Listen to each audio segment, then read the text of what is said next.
คือไปเรียนพิเศษแล้วน้องก็คัมเอาแล้วนี่แบบมึงกูเป็นฝีปะวะคือตอนแรกนึกว่าตัวเองเป็นโรคร้ายอะไรหรือเปล่าคือในใจคือแบบเครียดเอาแล้วแล้วมันไม่ได้ดั่งใจเลยทำไมชีวิตกูยากขนาดนี้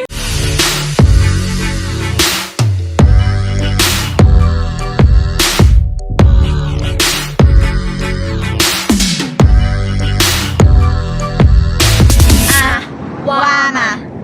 สวัสดีค่ะยินดีต้อนรับเข้าสู่ช่องวิตามินออฟฟิเชียลในรายการ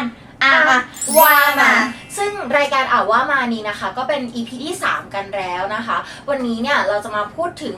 ประสบการณ์ครั้งแรกของวันแดงเดือดนั่นเองค่ะงั้นเรามาเริ่มคำถามแรกกันเลยดีกว่าประสบการณ์ครั้งแรกของการมีประจำเดือนของทุกคนเนี่ยมาเมื่อไหร่แล้วก็เป็นยังไงกันบ้างของผักกาดก่อนของเรามาประมาณช่วงม.ต้นม.1อย่างนี้ดีกว่าก็คือไปเรียนพิเศษแล้วน้องก็คัมเอาแล้วนี่แบบมึงกูเป็นฝีปะวะคือแบบมึงคือกูก็ว่ากูไม่ได้เป็นลิซซี่นะมึงแต่คือมันแดงอะมึงมันแดงเพื่อนก็บอกว่ามึงใส่ผ้าทำไมสิกูก็ใส่ผ้าทำไมอันเล็กๆกับมึงแล้วกูแบบมึงมันทะลักทำยังไงดีแล้วเพื่อนกูไม่มีใบเล็กๆมึงแล้วกูต้องไปขอไปบ้านมึงมันเป็นเรื่องที่น่าอายไอแคร์ฟรีใช่ไหมใช่แคร์ฟรีอันเล็กๆอันเล็กๆแทรกความรู้นิดนึงว่าผ้าอนามัยแคร์ฟรีมันจะเป็นเหมือนแบบสำหรับรองรับตกขาวอะไรประมาณนี้หรือไม่ก็แบบเวลาประจำเดือนมานิดเดียวแบบน้อยๆวันสุดท้ายอะไรประมาณเนี้ยเราใช้ชีวิตอยู่ทั้งวันยังไงแผ่นเดียวทั้งวันวันแรกแผ่นเดียวทั้งวันน้องรักเลยของอาน่าของเราวันนั้นเราจำได้เลยว่ามันเป็นวันอาทิตย์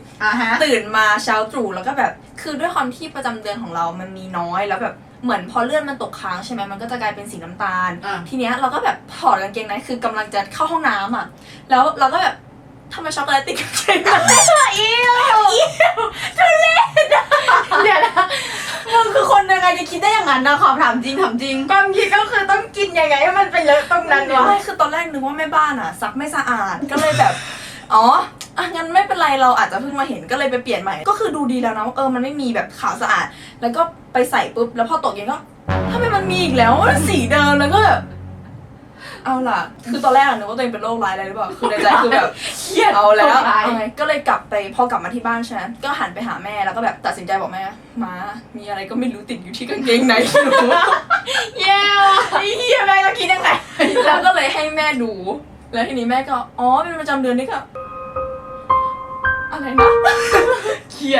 ดแต่คือไม่ได้คิดว่าตัวเองจะตายหรืออะไรนะแต่ก็แบบแค่ตกใจเฉยๆก็ไม่รู้มันคืออะไรไม่ได้คิดว่าจะตายนะแต่คิดว่าเป็นโรคร้ายคือความจะตายแล้วเป็นตอนอายุเท่าไหร่นะ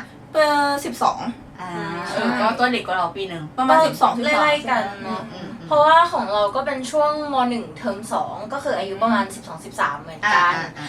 แล้วก็คือเนี่ยแหละเราก็ไปโรงเรียนปกติแล้วด้วยความที่เราเป็นโรงเรียนรัฐขนาดใหญ่มากๆตึกเรียนกับห้องน้ำจะอยู่ไกลโขคือแล้ววินาทีแรกเราก็แบบ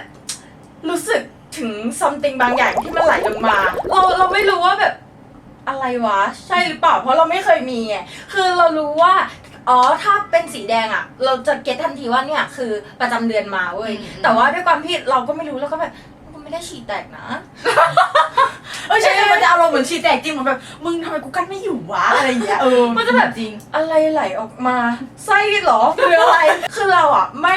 ฉี่รถที่นอนแบบนานมากตั้งแต่เด็กเลยเป็นเด็กที่ไม่ฉี่รถที่นอนอะไรเงี้ยแล้วก็คือคิดว่าตัวเองไม่น่าจะฉี่กลางห้องเรียนแน่ๆมันแย่มากแล้วก็เลยแบบขออาจารย์ไปตรวจเช็คสำรวจภายในก่อนเรียบร้อยของเราก่อนก็ขออาจารย์ไปคนที่เคยเป็นเมนจะรู้ว่าจังหวะที่มันลุกแล้วมันจะปรึ๊ดลงมันจะเหมือนน้ำตกที่ไหลลงมาพุ่งพร่างเลยใช่คือนั่งอยู่ตั้งนานไม่เป็นไรแต่เมื่อลุกเท่านั้นแหละมันจะปรึ๊ดลงมาแล้วก็อีกอย่างนึงจามนี่คือเหมือนภูเขาไฟระเบิดจริงภูเขาระเบิดนั่นแหละแล้วก็คือไอ้ระยะทางที่ไกลโขกว่าจะถึงห้องน้ำมันก็แบบมาเรื่อยๆคือแบบรู้สึกฟีลแย่มากแต่ก็คือพอไปเห็นเสร็จปุ๊บก็รีบไปสากลโรงเรียนแล้วก็เปลี่ยนนั่นแหละแล้วก็แบบอยู่ทั้งวันอยู่แบบอย่างเงี้ยคือเราจะต้องปิดร่องรอยที่แบบมันเลอะออกมาอะไรเงี้ยทีเนี้ย หลังจากที่เราเล่ากันแล้วว่าเฮ้ยประสบการณ์ครั้งแรกมันเป็นยังไงหลายคนก็อาจจะสงสัยคือถ้าเป็นผู้หญิงก็จะเก็ตแล้วล่ะแต่ว่ามันก็จะมีคนที่ยังไม่มีหรือคนที่แบบมาไม่ปกติ หรือว่าผู้ชายที่อาจจะแบบอยากรู้ทีนี้ก็เลยเกิดคำถามที่2ของเรานะคะคำถามก็คือว่าใช้ชีวิตต่างจากชีวิตประจำวันยังไงเพราะว่าบางคนก็จะแบบผู้ชายที่มีแฟนเป็นผู้หญิงเนี่ยจะเข้าใจดีค่ะอยู่ดีๆแฟนแล้วก็อะไรก็ไม่รู้ก็แบบอารมณ์สวิง อารมณ์เสียสวิงอยู่ดีๆก็ยิ้มอยู่ดีๆก็หัวเราะ จริงเดี๋ยวสักพักก็ร้องไห้แล้วก็โกรธหรืออะไร 188 อารมณ์ในวันเดียวทีนี้หลายคนสงสัยแน่นอนว่าแล้วคือยังไงอารมณ์มันสวิงจริงไหมตอนนั้นเล่นบอร์ดเกมกับเพื่อนอยู่ดีก็ดาวแล้วก็แบบอยากอยู่คนเดียวอินดี้แล้วอยู่ดีขึ้นไปบนห้องก็พูดมากเฉยเลยมันแล้วแต่อารมณ์มันปรับเร็วมากมันคอนโทรลไม่ได้ใช่ไหมมันคอนโทรลไม่ได้แล้วไม่รู้จะเป็นอะไรด้วยไม่สามารถหาคำตอบได้แต่ของเราเราไม่ได้อารมณ์ไม่เป็นคนแบบไม่ได้อารมณ์สวิงเหมือนอารมณ์ก็ปกติเหมือนทุกวันแต่แค่มันจะมีแบบง่วงมากแบบง่วงตลอดเวลามันอ่อนเพลียใช่คือแบบมันจะรู้สึกอื่นๆแบบนั่งอยู่เลยสักพักก็แบบอย่างเงี้ยเป็นเหมือนเราเมื่อวานใช่ก็คือแบบเหนื่อยแบบอยากนอนอยากนอนแล้วก็เหนื่อยแล้วก็แบบโอ๊ยจะนอนอย่างเดียวเลยแต่ไม่มีอารมณ์สวิงแบบอยู่ดีๆร้องไห้หรืออะไรอย่างงี้นะอันเนี้ยของเราเรารู้สึกว่ามันไม่ได้สวิงเว้ยแต่มันเซนซิทีฟขึ้นสมมติทำยางลบหายเนี่ยกูนั่งร้องไห้เป็นวักเป็นเวรหรือว่าแบบแกะขนมไม่ออกก็คือร้องไห้แล้วมันไม่ได้ดั่งใจเลยทำไมชีวิตกูยากขนาดนี้คือบางทีแค่แบบแกะขนมมาแกมันไม่ควรที่จะร้องแต่ประจำเดือนสามารถทำให้เราเป็นสิ่งนั้นได้เว้ยแกะขนมไม่ออกร้องไห้สั่งของไม่ทันร้องไห้คือจะดีกว่าเดิมมากๆเฮ้ยแต่นี่เป็นเหมือนกันนะอย่างเมื่อวานขอเพื่อนกินฮอทดอกเพื่อนไม่ชวนกินฮอทดอกจะร้องไห้เสร็จมันจะก็แบบมึงเดี๋ยวเพื่อนถามว่ากูเป็นอะไรแล้วแล้วที่หงุดหงิดมากกว่าปกติคืออะไรปะหงุดหงิดกับผ้าทำไมเว้ยคือเราไม่รู้เป็นอะไรแล้วก็ไม่เข้าใจคือเรารู้สึกว่าบริษัทที่ทำผลิตผ้าทำไมเขาก็คงไม่ได้อยากให้เป็นแบบนี้แต่กาวแม่งจะมีประสิทธิภาพดีมากเมื่อมันกลับด้านคือมันเป็นอะไรคือแปะกางเกงไม่ติดนะมึงแปะติดยากมากแต่เมื่อไรที่น้องพลิกด้านโอ้มาพลิกด้านแล้วก็แบบนั่งมองกับตัวเองแบบเดี๋ยวนะเอาไงดีคือถ้าเรากระชากเลยเนี่ยเจ็บเลยมันต้องมีจังหวะคือแบบ1 2ปึ๊บอย่างนี้ของกูไม่คือของกูแบบอย่างนี้อย่างนี้เลยอย่างนี้อันนี้คือส่วนหนึ่งที่ทำให้อารมณ์สวิงเหมือนกันเพราะแบบทำอะไรอยู่แล้วต้องแบบน้องจะแบบเข้าตรอกเข้าซอยเข้าร่องเราชอบเข้าร่องทีแล้วต้องแบบเดินอยู่แวก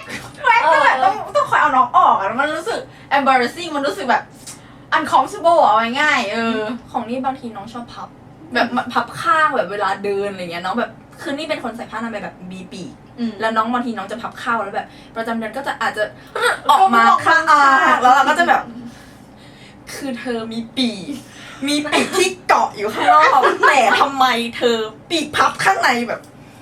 มันเราก็ไม่ได้เดินแปลกๆอะไรนะแต่อยู่ดีๆน้องก็เอาปีกหายแล้วมันก็แบบโอเคเลยแล้วบางทีปีกมันก็อาจจะแบบไปอยู่ตรงกลางแบบมันก็ต้องเปลี่ยนเลยอะไรอย่างเงี้ยแล้วคืออีกอย่างหนึ่งเวลานอนเนี้ยคือผ้าทำไมถ้าใส่เซฟสุดคือยาวสุดประมาณ30 เซน33 36 เซนอะไรอย่างงี้ใช่ปะโอ้42แต่คือแบบ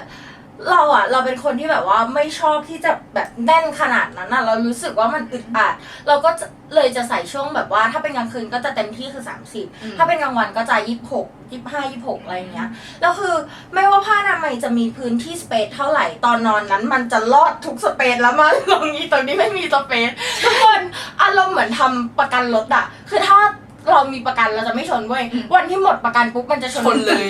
เหมือนกันค่ะทุกคนก็คือพื้นที่ที่มีผ้ารองรับไม่ไหลรอดเลยจ้าก็คือแบบน้องคอนโทรลไม่ได้จริงๆไม่ที่ทำไมกูใส่42ไงมึงคือน้องคัฟเวอร์อย่างนี้เลยคือถ้ามึงยังกล้าออกนอกลู่นอกทางคือมึงไม่ใช่แล้วคือมึงไม่ใช่แล้วนี่เคยใส่42น้องพลุกคนได้แบบ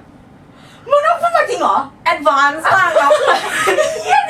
นี่เคยบอกเลยของกูมีแต่ริบรอดข้างๆแต่ไม่เคยมีแบบไกลกว่านั้นอาจจะแบบด้วยความที่นอนท่าพิสดารหรือแบบอาจจะกลิ้งบ่อยแบบขยับไปขยับมาเราก็เลยอาจจะแบบ ไหลขึ้นมา ทีนี้อยากรู้ว่าเวลาเป็นประจำเดือนอะไรเงี้ยปวดท้องกันมากน้อยแค่ไหนเพราะรู้สึกว่าบางคนก็ปวดบางคนก็ไม่ปวด พอเราไม่ปวดนะแล้วแต่มันแล้วแต่รอบแล้วแต่จะปวดหลังมากกว่า อย่างเช่นเมื่อวานเนี้ยถ้านั่งท่าเนี้ยบ่อยก็คือจะปวดหลัง แต่ถ้าแบบนั่งเก้าอี้นั่งอะไรเงี้ยก็จะไม่ปวดนะแล้วก็เจนรอก็ไม่ปวด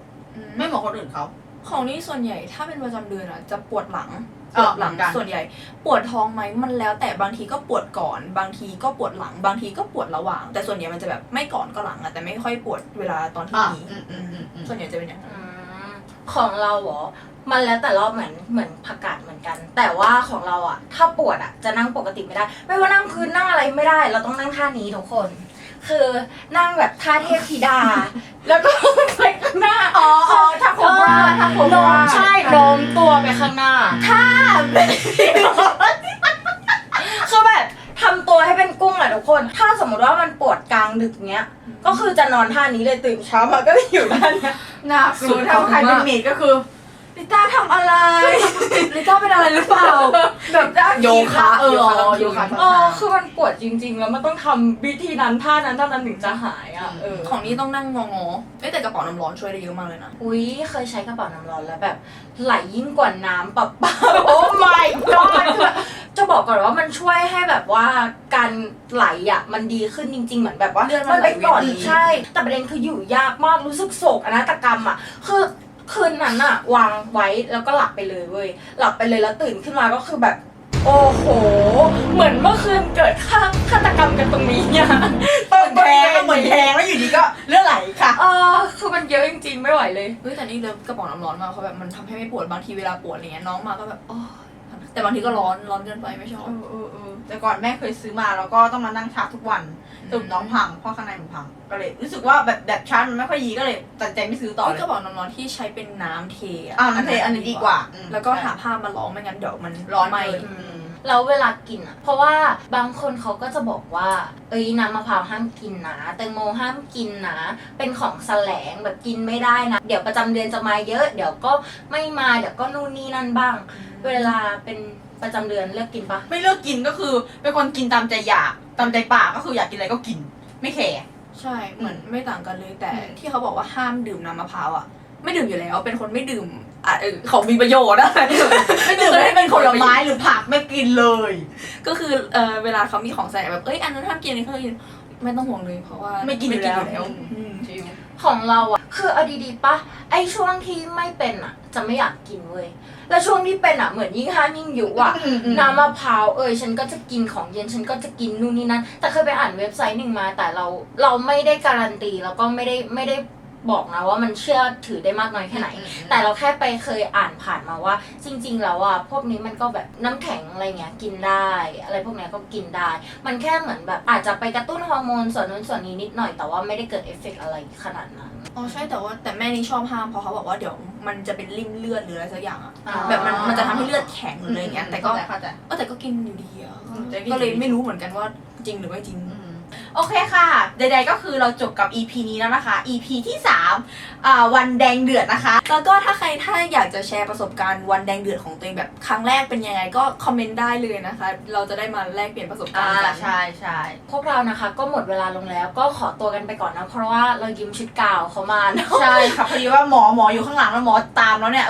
ทุก ขอโทษนะ หมออยู่ข้างหลัง ก็ แล้ว คือใดๆก็คือไปซื้อไปหยิบกันมาแล้วก็พอใส่ปุ๊บชุดหมอหรือเปล่านะก็เลยเป็นที่มาของ EP นี้แล้วค่ะทุกคนเราใช้ชุดของเราให้เป็นประโยชน์ แล้วก็อย่าลืมกดไลค์ กดแชร์กด subscribe กันด้วยนะคะสำหรับวันนี้พวกเราก็ลาไปก่อนบ๊ายบาย แบบมึงกูเป็นฝีปะวะไอ้แม่กูแม่เซ็นเซอร์เอา